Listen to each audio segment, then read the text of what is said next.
মসজিদ for community development এর জন্য আপিল করা হয়েছে। এটা শুধু একটা গতানুগতিক মসজিদ নয়, এটা পরিকল্পনা হচ্ছে এটা একটা ইনশাআল্লাহ একটা লার্নিং সেন্টার হবে, একটা হার্ট অফ এ কমিউনিটি হবে।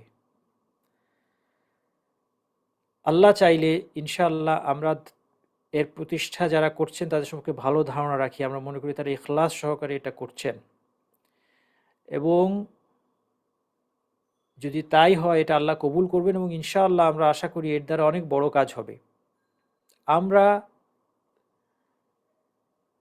এই কাজে সবার আগে অংশ নিয়ে ফেলি, আমরা কেউ এখানে পিছিয়ে না থাকি। আমি নিজের স্বার্থে বলছি, আমি আমি আমার নিজের স্বার্থে বলছি।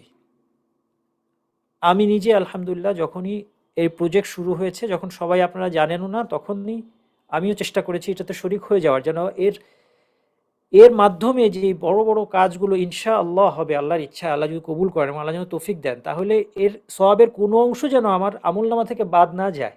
আমি যেন সবার আগে অংশ নেই, স্বতঃস্ফূর্ত হবে, যার যা আছে, যার যতটুকু আছে সেটা নিয়ে।